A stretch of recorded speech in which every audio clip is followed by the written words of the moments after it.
Good day, viewers. You're welcome to Moment with PJ. My name is Udochukwu in Ihoma. I'll be your host for today's episode. And today we shall be looking at marriage after major life changes.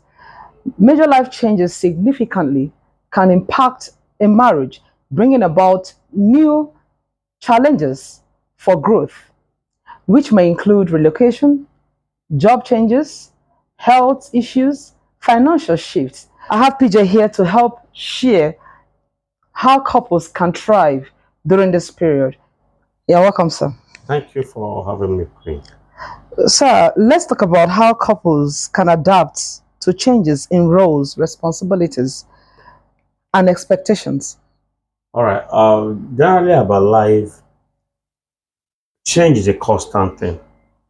And so at the back of our mind, we should have that anything can happen, positively, negatively. Like you did mention in your opening thoughts, it could be positive, it could be negative. It could be a career shift, it could be financial downtime, it could be relocating. All right. So when these changes come, how do we navigate through those changes? It's going to speak a volume, the foundation of the relationship or the marriage. So when changes come, changes reveal a lot of things about our marriage.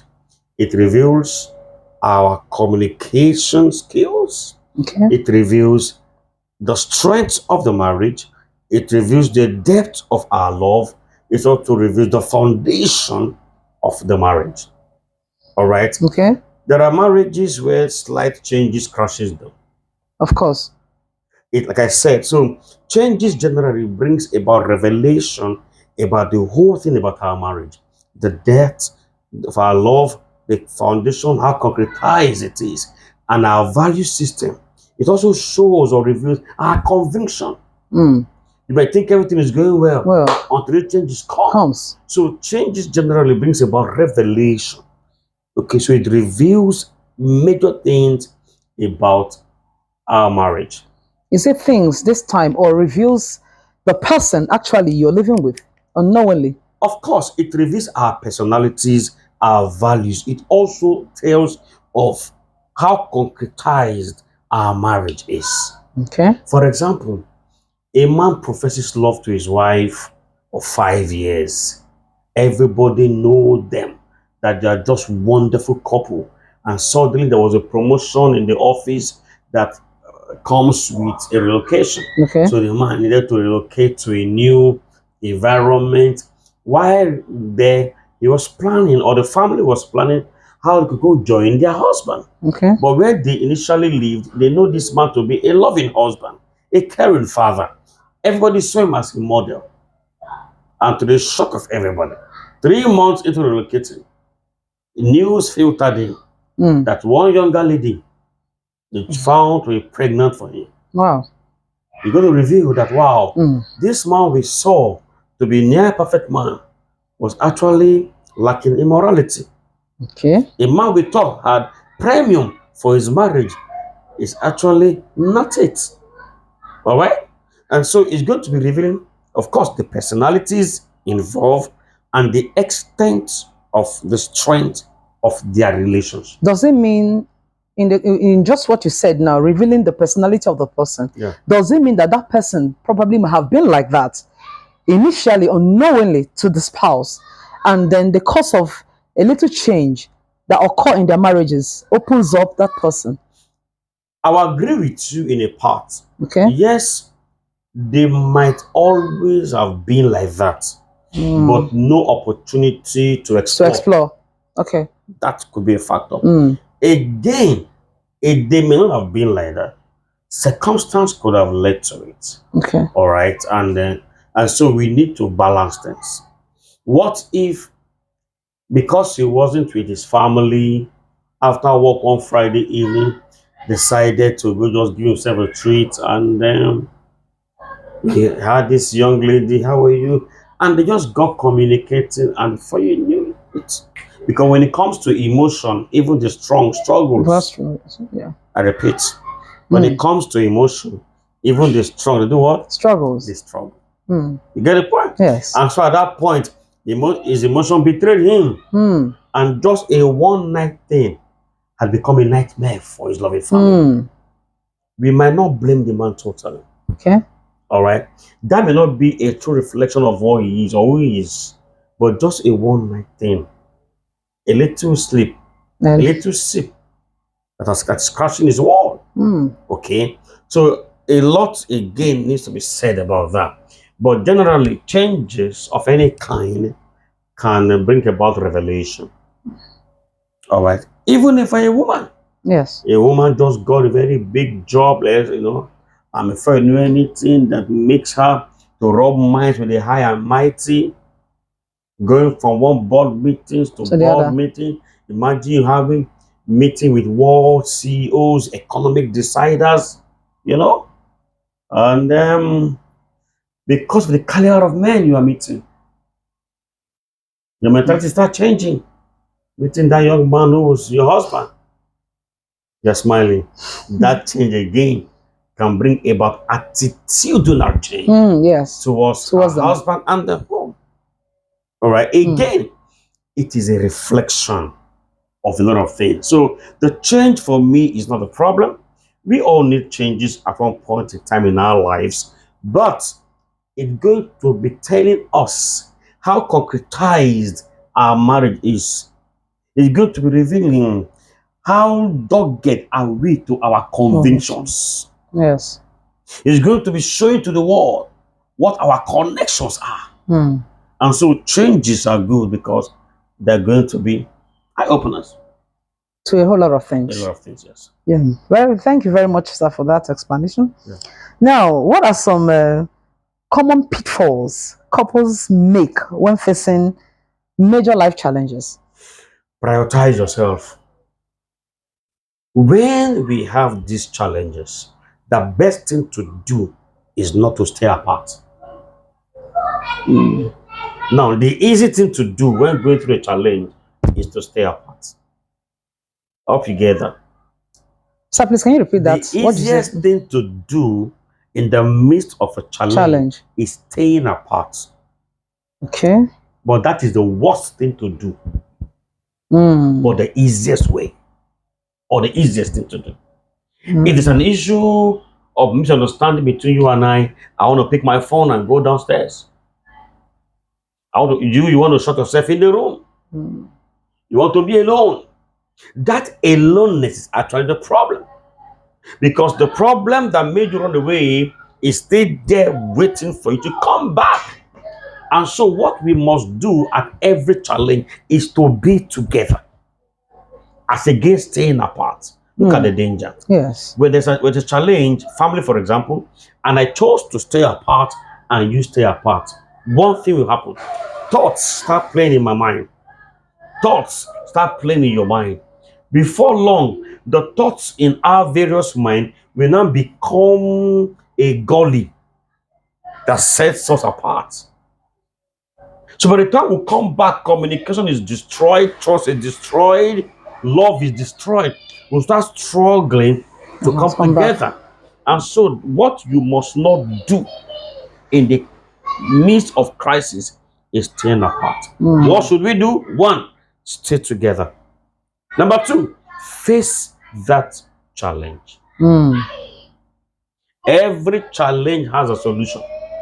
Stay with your partner, discuss with your partner concerning that challenge. Don't shy about it. Now here it is down. Need fear no fall. Yes. The challenge is upon us, What should we do? Let's talk about it. Let's face it. So we must agree to face challenges together as against facing challenges alone. Oftentimes, when challenges come, men love to face it alone. Just go out and start talking with friends. That's a big mistake. Getting negative influences. Big mistake. And so, one, you must not stay apart. Two, you must face it together. And for me, it goes down to tell about what we have been before the challenge. Queen, if we were great friends, not just husband and wife, great friends, before this challenge came unexpectedly, what are we going to do? we're going to relate not as husband and wife again, but as friends.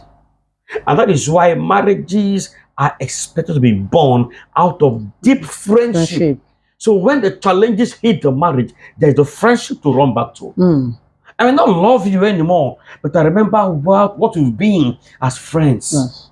So I look at your face. I'm angry at the things you've just done, but I can remember and I can still see in your face that friend I had in pain. Okay, so that means there's possibility in a marriage that love diminishes. Oh, certainly. Love is a feeling. Do you feel hungry? Yeah, of course. When you eat, what happens to your hunger? I get satisfied. Love is a feeling. The same feeling of hunger, you get angry, you calm down. Love is a feeling. Because a feeling, it goes and comes. It can be undulating. And that is why we constantly fan the embers of love. All right? We constantly work on our love. If you leave love to be alone, love will go extinct. All right? And so, in the midst of challenges, due to changes, let us be together. Let us talk about it. Let us face it with the spirit of love and friendship. Okay. For me, it's a revelation of the foundation that we had before the challenge. That's my concern. Wow. Thank you very much, sir, for the explanation. And so, what communication strategies can help couples navigate these new challenges? Okay, we've talked about communication on this channel over and over again. Yes. Now, but there are communication techniques. You see, you must create an avenue to communicate. In the midst of a challenge, you do not communicate in the normal way. Okay. Because when there are challenges, there's the possibility of distrust. Okay. And so the first thing is not to communicate. The first thing to do is to build the trust. Okay? Is it depending on the kind of challenge the couples are facing at a particular time? I'm actually going there. So there's some challenges that breaks trust. There's some challenges that brings hurt. So if it is a distrust, build the trust. Okay. If it brings anger and pain, heal the pain. Ease the anger before even communicating. Okay. I get what I'm saying. So you don't just go and start talking or trying to communicate with a sick woman. She won't listen to you. The first thing to do is to apply a soothing balm. Ensure she's going through a healing process. Then you cannot communicate it. So it depends on the impact of the change. All right. So communicating will depend on the impact of the change. Okay. Yes. Thank you very much, sir. You already said something about how couples shouldn't stay apart when challenges comes. And so I also want you to still talk about intimacy in this regards. How couples maintain intimacy and connection during their times of significant changes. Okay, yeah. Again, it depends on the kind of change. This is a mature show, all right? And so I want to make a mature statement. All right. It's very stupid of a man to go demanding intimacy with his wife when the wife is sad. Right? Okay. No man gives him. No man will give him. No woman. And so the first thing is not intimacy. The first thing is resolution. Okay. Let's talk about it. A woman will graciously go into intimacy with a man when she's happy. Okay? So don't becloud her mind with conflict and expect to have the best of her intimate wives. It doesn't work that way. And so when there is a change, how does intimacy work? Intimacy is going to work when we discuss head on the impact of our change, the impact of this change in our relationship. When a partner sees an intention to discuss the impact, they can open their heart for intimacy. Okay. So intimacy is going to be product of a meaningful step taken to cushion the impact of the changes. Then she will gladly open. He will gladly open. All right, we are not Yes. robots. Of We're course. emotional beings. Yes. So if the changes impact our emotion, then our intimacy is a suspension, Yes. right? Yes. So we're going to deal with what it is the changes are done. Then we begin to enjoy the Yeah. friendship of one another. Now, the moment we've been able to cushion the impact of those changes, intimacy will now come handy. Meet regularly, spend quality time together, express your love for one another, quickly fan the flame of love. It's going to help us heal faster from the impact of the changes. But intimacy in the midst of the negative impact of the change is a no-no. Is a no-no. Okay. Oh, thank you very much for that explanation. Now, what are some ways couple can celebrate and acknowledge their growth and progress together?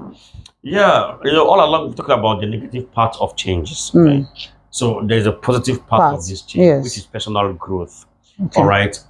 I don't. Marriage is not for competition. Of course. So it's very funny when some men don't feel comfortable when their wives are making progress in their career, and it's vice versa too. Yes. Okay, so when there are changes in the home via a promotion in the office or career and all that, we should celebrate. All right. Marriage, we celebrate our gains together. We celebrate our loss together, or mourn our loss together. So when a partner experiences a change in the area of a promotion or elevation in the office, come on, we should throw the party. Okay, your spouse should see that you are happy for him or you're happy for her, because success for her is success for you, and it's vice versa. Okay. And so we should place premium on personal development. Yes. Because for me, any marriage that does not add value to you is no marriage. Yes. In fact, don't go into it.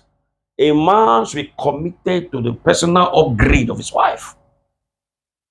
Okay? So if you are committed to your spouse's personal development and you see result, if you're going to rejoice more because you've dissipated energy to seeing that he or she is growing. All right? And so you don't rejoice because you're not involved in the process. If you're involved in the process, you are going to rejoice naturally when you start seeing these results.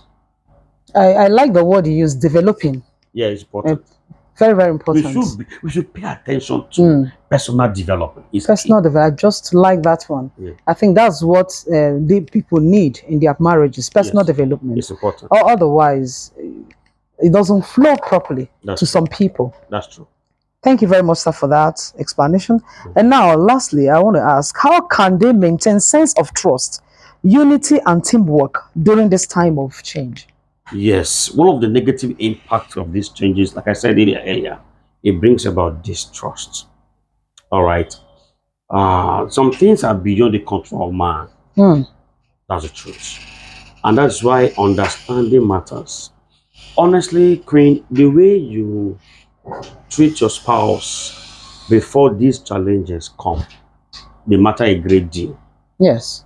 If he was a shoulder for you to lean on, if he was there all through your marriage life, he's not giving you reason to doubt in any way, and suddenly we had this challenge, trust me, no matter how painful you feel, you make excuse for him. Very true. You make excuse because you wonder he's not done that. There's no sign of such happening. Yes. So you are going to be making excuses. Of course. All right. But basically, there's going to be an element of distrust. Okay. Trust, unfortunately, is very easy to break, but very difficult to build. And so you're going to start all over again, reassuring her of your intentions or reassuring him of your intentions. It is important at that point to explain thoroughly. Don't assume your partner should understand what happens. No, don't assume. You must explain thoroughly. Give time to thorough explanation. You owe your spouse that. All right? While you go through the process of building trust. Okay, when there is trust, unity follows with ease. There cannot be unity when there is no trust. Very true. Okay. So what you should build in the midst of conflict is to gain back the confidence, Yes. to gain back the trust.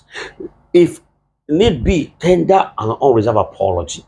If also need be, bring in relationship structures. There are one or two persons that have words into your family. You can also bring them to reassure your partner in pain that, Mm. oh yeah, your husband told us this or your wife told us this, but it was done out of error. All of those can build the trust again. And that means there is need for humility. Of course, you cannot tender an apology being arrogant. Saying I am sorry except you don't mean it is a sign that you're humble. To some people. I said except you don't mean it. Because it is not about verbalizing it. There's an attitude that depicts being sorry. Sorry. So that attitude must correspond with the words. Yes. So that you say I'm sorry is not enough. Mm. There must be obvious signs in your attitudinal display that correspond with what you're saying. And until what you say correspond with what you do, nobody gets healed. Mm. That's true. So you can say a 1,000, I'm sorry. People don't get used to that. People are used to that now. Yeah. They want to see it in what what you do. So there must be a uniformity between what you say and what you do. So the healing starts when what you say corresponds with what you do. with what you do. Yes. Thank you very much, sir, for this wonderful time. Dear viewers, it is good for couples to be supportive during their trying times, as I've heard from our host here. Thank you for staying tuned. Like, share, and subscribe to this channel always. Thank you very much. Bye-bye.